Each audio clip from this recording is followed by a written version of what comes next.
meh.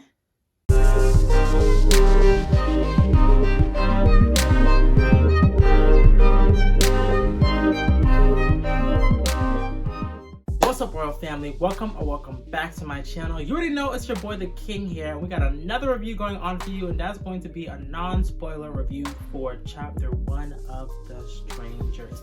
Now, this movie is directed by Rennie Harlan, which, if you're not familiar with his work, he has directed movies such as Die Hard 2 and The Legends of Hercules, and he is now once again taking on the battle of creating a horror film, which I feel like Hollywood has not been able to be successful at lately. In my personal opinion, I feel like Hollywood has had a hard balance of creating a perfect horror film.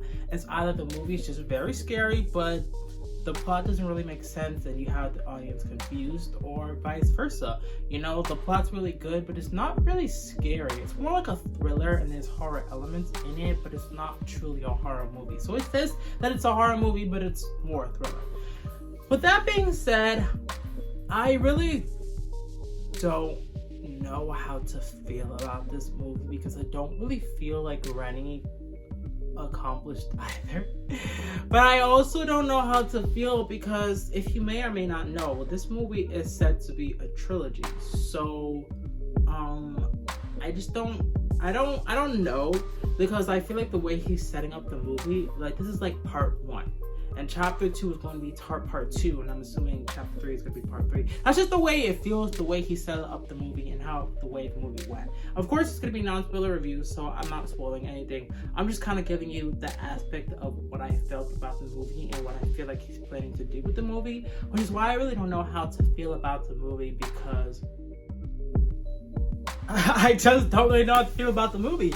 It's like, for one, the way I feel is this, because of course I'm not gonna give spoilers at all, but this movie is not gonna give you any answers whatsoever. Like, if you're looking for answers in this movie, you're not getting it at all. Like, at all.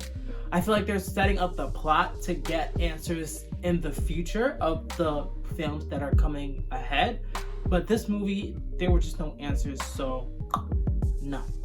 And my issue about that is this. It's like, do I not judge the movie as chapter 1, and do I judge the movie based on the trilogy as a whole? Like, I feel like the way he's trying to make this movie is that when you get all chapters, like 1, 2, and 3, that is the entire integrity of the movie. And I'm like, do I judge it based on that, or do I judge it individually? Because the way my mindset is yes, okay, maybe if all the trilogies come together and it's like one big gigantic movie, like, it could really hit. But also in my head, it's like, you have to get people invested into the story in the first place in order for people to even want to be interested in seeing chapter 2 or chapter 3. You feel me?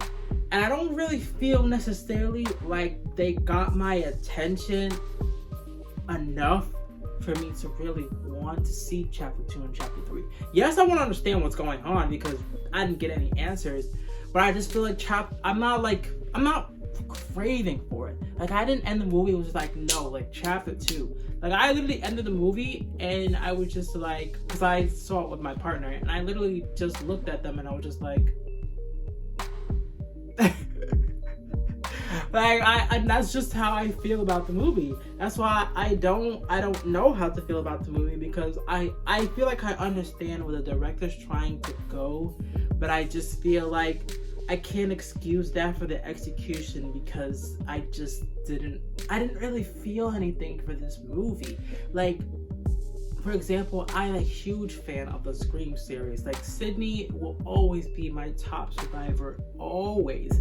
And not only did I feel like that movie was scary, because I used to be scared of it when I was young, I also really loved the survivor as well. Like, I loved her beating up ghost things. Like, I always loved that aspect, you feel me? Like, there was always something about that movie that, like, clung to me. I love also the original Halloween series. I don't love, like, all the new ones that they're doing and all that stuff now. I love the classic ones. Like, I really do. Like, 1 and 2 was really, like, for me, you know? And I love Laura, like, Laurie. Some people pronounce her name different. But, I kind of messed it up. But anyways, like, I loved her, and I also kind of liked Michael. I liked his theme. I liked the creepiness of him. I just liked the classic of that movie. Like, there was always something that I liked, you know? I cannot really say that there was anything about this movie that I clung to, you know, to where, like, I'm holding on to it for chapter 2, besides me not knowing what's going on, and I would just like to know what's going on because I'm kind of confused.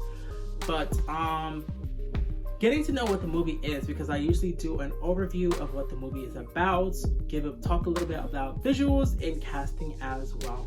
So an overview of what the movie is about, which if you haven't seen trailers, which that's fine. Some people just don't watch trailers and just go into the movie blind.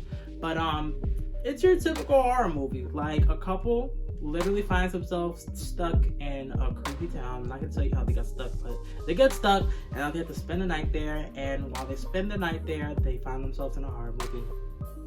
That's literally the best I can tell you without spoiling anything. So, because that's literally the integrity of the movie. So, yeah, that's as far as I'm gonna go for the overview. As far as visually, I don't really feel like anything stood out for me visually. This your classic, you know, movie lens. There's no CGI or anything in this movie, so nothing was crazy or about. I feel like also costuming wise